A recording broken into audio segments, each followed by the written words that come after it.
நேயர்களே, இந்த தர்மசாலா வழக்கில் என்ன நடக்கிறது அப்படிங்கிறத நாம் பேசினாலும், தற்போது தர்மசாலா வழக்கு குறித்து வழக்கறிஞர் பாலனுடைய நேற்றைய பேட்டியை நான் இப்போ உங்களுக்கு தரப்போகிறேன். தர்மசாலா வழக்கில் தோண்ட தோண்ட எலும்பு குவியல்கள் அப்படித்தான் செய்திகள் வந்தது. ஆனால் 165க்கு மேற்பட்ட எலும்புகள் கிடைத்த நிலையில் அநேகமாக நாம் கடைசியாக போட்ட ஒரு வீடியோவில் அது கதவடைப்பு செய்யப்படுகிறது, இழுத்து மூடப்படுகிறது என்றும் சொல்லியிருந்தேன். இப்போ வழக்கறிஞர் பிரதானமாக இந்த விவகாரத்தை வெளிக்கொண்டு வந்த பாலன் அவர்களுடைய பேட்டி நேற்று இரவு வெளியானது. அதனுடைய அந்த பேட்டியில் அவர் கூறிய கருத்தும் தர்மசாலாவுடைய தற்போதைய நிலைகளுடைய கருத்தையும் நாம் பார்க்க போகிறோம். அவர் என்ன சொல்லியிருக்கிறார்னா, மிகப்பெரிய அளவில் அரசியல் அழுத்தம், அரசியல் சூழல்கள் எல்லாம் அங்கே மாறி இருக்கிறது, மிரட்டல் அரசியல் உருவாகி இருக்கிறது. இப்போ என்ன சொன்னாங்கன்னா, இப்போ ஏற்கனவே அவருடைய பேச்சில் ஏற்கனவே அவர் சொல்கின்ற போது ஆதாரங்கள் இல்லை என்றெல்லாம் அவர்கள் சொன்னார்கள். அவர் கேட்கிறார், மற்ற விவகாரங்களை பற்றி பேச வேண்டாம், சௌஜன்யாவுடைய கொலையில் என்ன நடந்தது என்பதையும் கூட அவர் சொல்லி காட்டுகிறார். சௌஜன்யாவுடைய கொலையில் சந்தோஷ் ராவ் என்பவரை அவர்கள் கொண்டு நிறுத்தினார்கள். அவன் ஒரு மனநிலை பாதிக்கப்பட்டவன். அவனுடைய வீட்டிலிருந்து சௌஜன்யா அணிந்திருந்த அந்த உள்ளாடையை கொண்டு வந்து அவள் தாயோடு காட்டினார்கள். அந்த வழக்கை அப்படியே அவர்கள் முடித்து விட்டார்கள். அதே மாதிரி சிபிஐக்கு தான் இந்த முடிவை அறிவித்தது என்பதையும் அவர் சொன்னார். இதுவரை உண்மை கண்டறியப்படாத நிலையில் அந்த வழக்கு இருக்கிறது, தள்ளுபடியாகவில்லை. ஏற்கனவே சந்தோஷ் ராவுடைய தந்தை அவர் மனநிலை பாதிக்கப்பட்டவன், அவன் ஒரு ஹோட்டலில் வேலை செய்கிறான் என்று அவர் சொல்லியிருந்தார்கள். இந்த வழக்கை மடைமாற்றம் செய்வதற்கு சம்மந்தமில்லாத ஆளோடு கொண்டு வைத்தார்கள். இது சிபிஐனுடைய வழக்கு. அவர்கள் தாய் தந்தை கதறிக்கொண்டே இருக்கிறார்கள். இந்த வழக்கிற்கான நியாயம் கிடைக்க வேண்டும் என்றும் அவர் கூறுகிறார். அதே மாதிரி பாலனுடைய கருத்து, எலிஃபண்ட் மவுத், ஜமுனா மற்றும் இந்த யானை பாகன் இறந்த விவகாரத்தில் அந்த இடத்தை குறித்து பேசுகின்ற போது அது ஒரு 3.5 ஏக்கரில் இப்பொழுது பெரிய ஸ்டார் ஹோட்டல் கட்டப்பட்டிருக்கிறது. அது யார்கிட்டேருந்து வாங்கினாங்க, யார் கட்டினாங்க, இப்போ அவங்க கொலை செய்யப்பட்டார்களே அண்ணனும் தங்கையும், இதற்கான தீர்வு என்ன, இதை செய்தது யார் என்ற கேள்வியும் அவர் எழுப்பியிருக்கிறார்.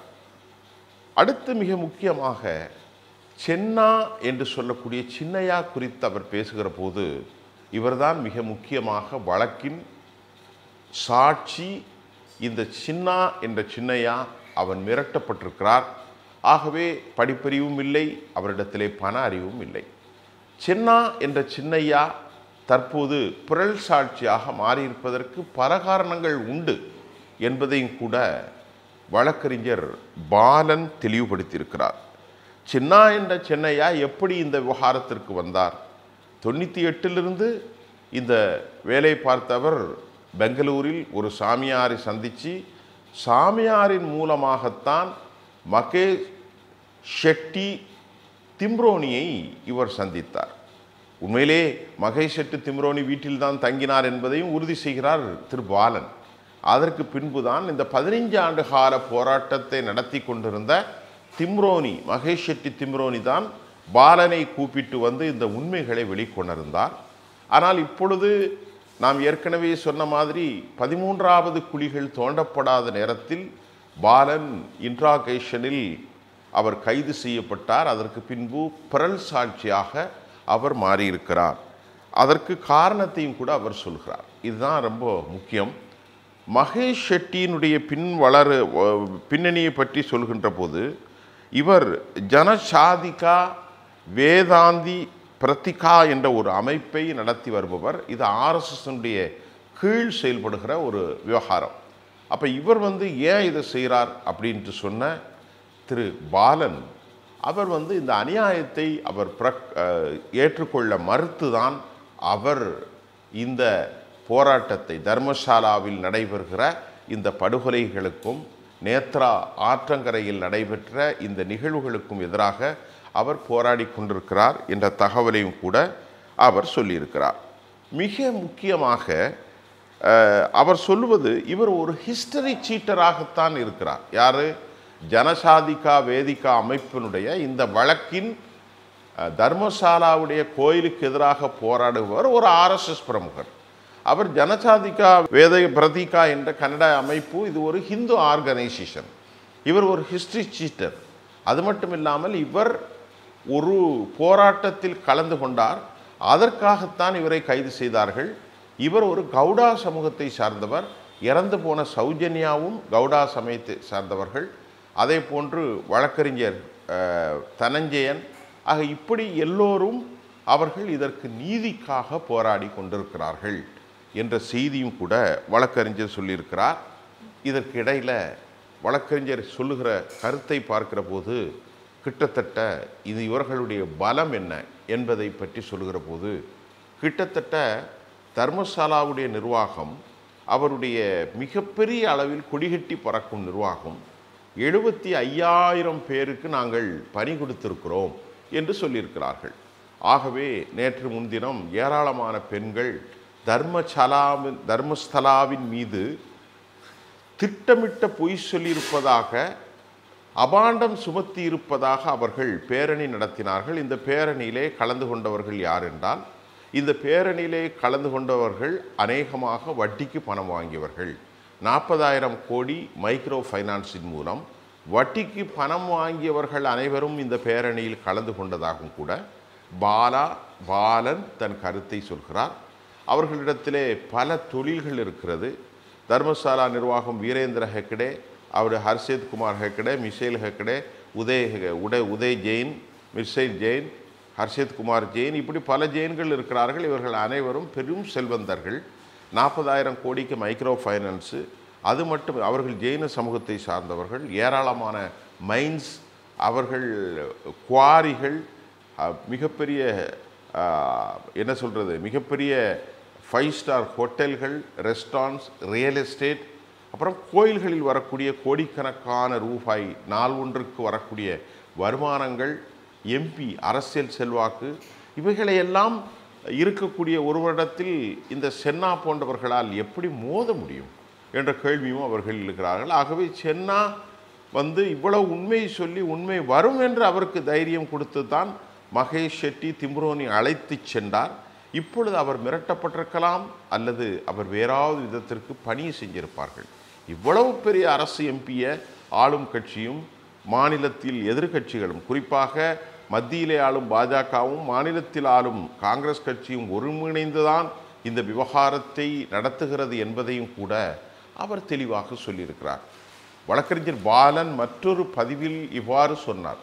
என்ன சொன்னார் என்று சொன்னால், DK சிவகுமார் முழுமையாக அவர் தர்மஸ்தலாவினுடைய வீரேந்திர ஹெக்கடேயுடைய ஆள், அவருடைய கால்களில் விழுந்து ஆசி பெறக்கூடியவர் என்று நாம் பலமுறை சொல்லியிருக்கிறோம்.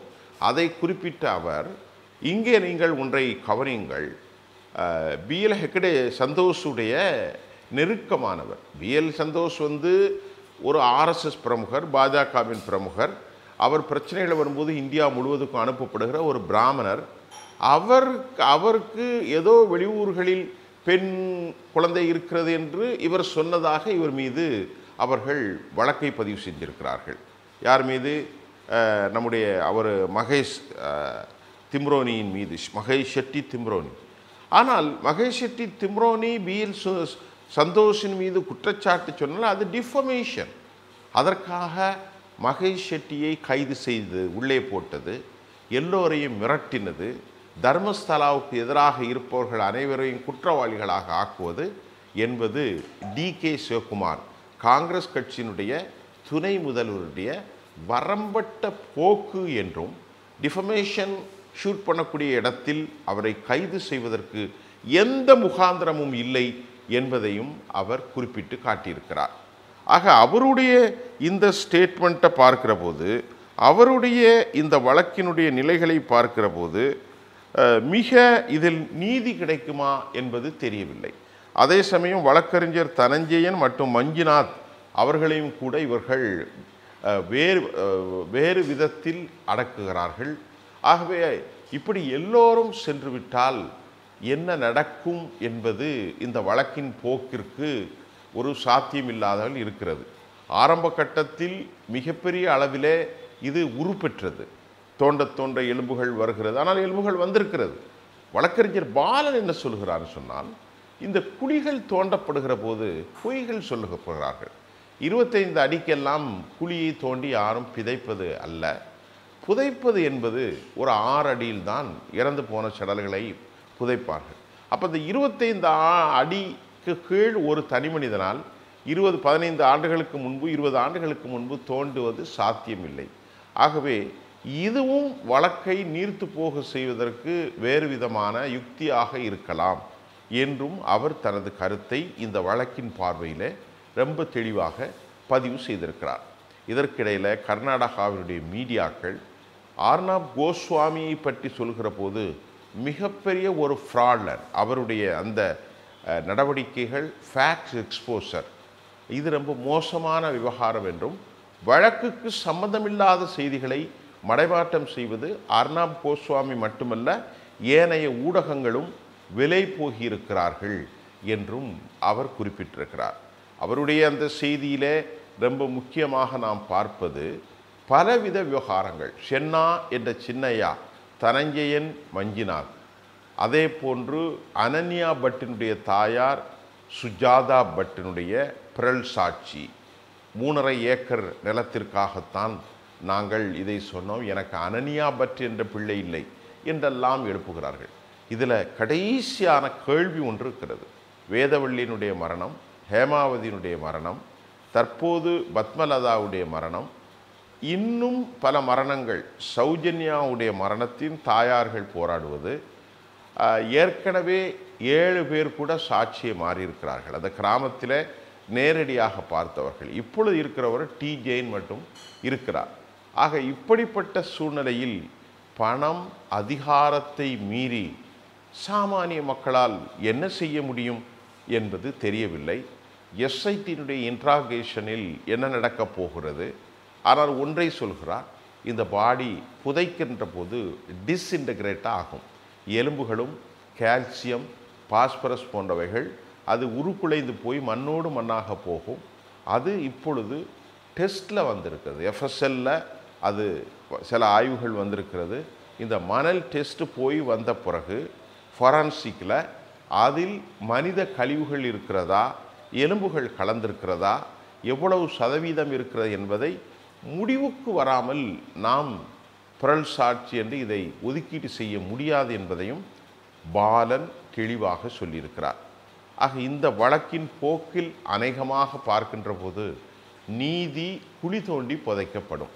சென்னா எப்படி ஒரே குழியில் பலரை புதைத்தானோ, 98லிருந்து இதுவரை 70-80 பேரை குழி தோண்டி புதைத்தானோ அதே நிலையில் புதைக்கப்படும் என்றும் பாலன் சொல்கிறார். பாலனுடைய மற்றொரு கருத்து சம்பந்தமில்லாமல் இஸ்லாமிய ஜிஹாதிகள், கிறிஸ்தவ ஆர்கனைசேஷன்ஸ் என்றெல்லாம் பரப்புகிறார்கள். அதற்கான வழியும் இல்லை, வகையும் இல்லை.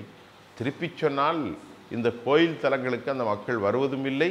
அதை பற்றிய இதுவரை யாரும் பேசாமல் ஆர்னாப் கோஸ்வாமி போன்றவர்கள் கிளப்பிவிடப்பட்ட ஒரு பொய்யான நடவடிக்கை. எப்போது எடுத்தாலும் இவர்கள் ஜிஹாதி படைகள், வெளிநாட்டு சர்வதேசம் என்று சொல்வார்கள். ஆகவே இந்துக்களின் சமநிலைக்கான, அமைதிக்கான திருக்கோயில் இந்துக்கள் படுகொலை செய்யப்பட்டதற்கு நீதி மறுக்கப்படுகிறது. அப்பாவி சௌஜன்யா, பத்மலதா இப்படி தொடர்கிற இவர்களுக்கு நீதி இல்லை. இன்னும் அடையாளம் காணப்படாத நிறைய பேரினுடைய விவகாரங்கள் எப்படி முடிக்கப் போகிறார்கள் என்றால், கிட்டத்தட்ட இந்த வழக்கில் அநேகமாக கதவடைப்பு செய்து இழுத்து மூடி இவரை சிறையில் வைப்பதற்கே அதிக சாத்தியம் இருக்கிறது. இதுதான் தற்போதைய ஸ்டேட்டஸாக இருக்கிறது.